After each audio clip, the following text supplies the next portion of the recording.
Steve Ember. And I'm Nicole Nichols with the VOA Special English program, People in America.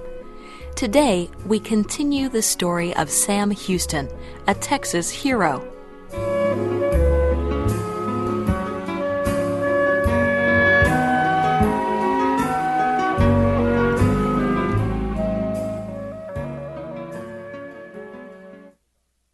Last week, we reported on Sam Houston's problems as Commander-in-Chief of the Texas Army in 1835.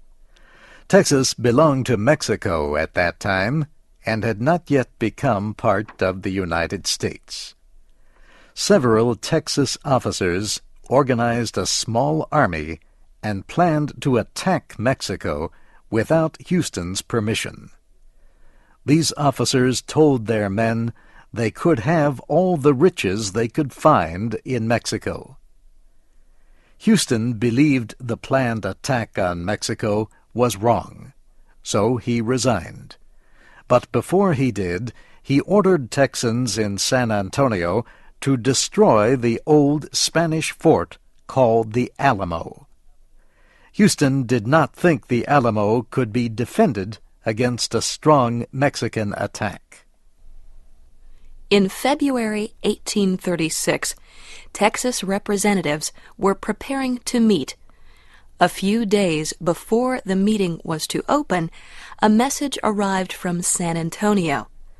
A Mexican army, led by President Santa Anna himself, was attacking about 180 Texans at the Alamo. Houston's orders to destroy the fort had not been obeyed. Texas soldiers were spread across the area. There was no help to send to the Alamo. The representatives decided that they must write a Declaration of Independence from Mexico. The declaration was signed on March 2nd. 2 days later, Sam Houston was elected Commander-in-Chief of the military forces of the Texas Republic. Houston said he would leave immediately for San Antonio. In 2 days, his Texas Army grew to 500 men. However, help came too late for the men at the Alamo. Santa Anna's forces captured the fort and killed every fighter there. The Mexican leader said death would be the punishment for every Texan who opposed him. Texans soon learned he meant what he said. Santa Anna's forces captured more than 300 Texas soldiers near the town of Goliad. The soldiers surrendered when the Mexicans offered to treat them as prisoners of war and return them to the United States. Yet the Texans never saw freedom. They were marched away from town and shot to death. Houston's army continued to grow. However, few of his men were trained to fight. Houston decided his only hope was to withdraw until his soldiers were better trained and had more equipment. He marched his small force east, just ahead of Santa Anna's soldiers. Santa Anna and his force of 1,200 soldiers had camped on a flat grassy area near the San Jacinto River. On April 21, 1836, Houston and his soldiers fought the battle that would decide the future of Texas. The Texans formed a long line across the north end of the field. Then they began moving toward the Mexican camp. Only a few meters from the Mexican defenses, the Texans fired. They shouted, "Remember the Alamo," and attacked the Mexican soldiers. The Battle of San Jacinto lasted only about 20 minutes. The Mexicans were completely defeated. Only 6 Texans were killed and 24 others wounded. One of the wounded was Sam Houston. The Texans killed or captured hundreds of enemy soldiers. But General Santa Anna could not be found. Houston ordered the Texans to find Santa Anna. If the Mexican leader escaped, he could lead another army against Texas. The next day, a group of Texans found a small, sad-looking Mexican soldier. The Texans almost let him go. But when they brought this soldier near the other Mexican prisoners, there were shouts of El Presidente. It was Santa Anna. Many of Houston's men wanted to kill the Mexican leader, but Houston knew Santa Anna was more valuable alive than dead. Santa Anna was ordered to sign an agreement recognizing the independence of Texas. The Mexican leader was returned home, and Sam Houston became a hero. The town of Houston, Texas, was named in his honor.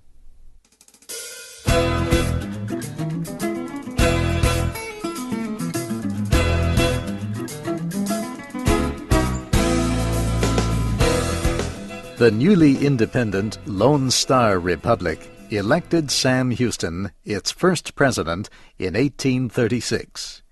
He began to build a government. He appointed a cabinet. His government established courts and a mail service. However, there were many problems. Money had to be found to pay the costs of government, and there was trouble with the army. Soldiers were not happy with their food or their pay. Some threatened to overthrow the new government and attack Mexico. Houston visited the soldiers. He told them not to do anything that might hurt Texas. The soldiers obeyed. The Texas Congress approved a bill that would let the government borrow $1 million. Houston rejected the bill. He said only half this much was needed. After 2 years as president of the Republic of Texas, Houston had secured the safety of the border, established the money system, and gained recognition by the United States government. Houston wanted Texas to become part of the United States, but northern states opposed statehood for Texas. They did so because of the dispute with the southern states over the question of slavery. As a new southern state, Texas would increase the number of states that supported slavery.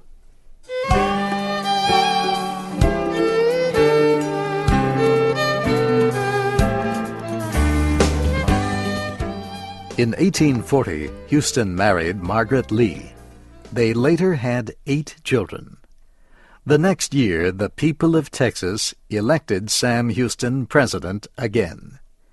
At the time, the Republic was deeply in debt. Houston ordered the Texas Navy to return from Mexico, and he established the use of another kind of paper money whose value was kept high. Mexican forces entered Texas again. Houston sent the Texas Army against the Mexicans. The invaders were pushed back across the border. There was trouble with Mexico for the next several years. James Polk was elected President of the United States in 1844. Congress considered a resolution to make Texas a state. After much debate, the resolution was finally approved and signed into law. The Republic of Texas became the 28th state on December 29, 1845. Sam Houston went to Washington to serve as one of the state's first senators. He served as a United States Senator for 13 years. These were difficult times for the United States. The question of slavery was bitterly debated in Congress. The northern states demanded that slavery not be permitted in new states that joined the Union. The southern states demanded that slaves be permitted in the new states. In 1850, Senator Henry Clay of Kentucky proposed a way to settle the differences. He urged both North and South to compromise to prevent the nation from being destroyed. His compromise was approved. Just 4 years later, however, Senator Stephen Douglas of Illinois proposed a bill that would open all of the West to slavery. Sam Houston warned of terrible trouble if the bill passed, but it was approved. Houston was criticized in Texas for his opposition to it. In 1859, the people of Texas elected Sam Houston governor of the state. South Carolina proposed a meeting of southern states to discuss withdrawing from the United States. Most Texas lawmakers supported this action. However, Houston prevented Texas from sending representatives to the meeting. In 1861, Abraham Lincoln became President of the United States. Many Texans still supported withdrawing from the United States, but Sam Houston urged his people to wait and see what kind of leader President Lincoln would be. Not all of them wanted to wait. Some called for a meeting to decide the future of Texas. But before that meeting took place, South Carolina and 5 other southern states withdrew from the United States. Houston again urged Texas not to withdraw, but delegates at the meeting voted to leave the Union. Then the delegates declared Texas independent and voted to make it part of the new Confederate States of America. They also ordered all Texas officials to declare their loyalty to the Confederacy. Sam Houston refused. He said he loved Texas too much to bring civil war and bloodshed to the state. Houston was removed from office as governor. His public life was ended. He spent the next few years with his family and friends. Sam Houston died on July 26, 1863. The United States was in the middle of a bloody civil war.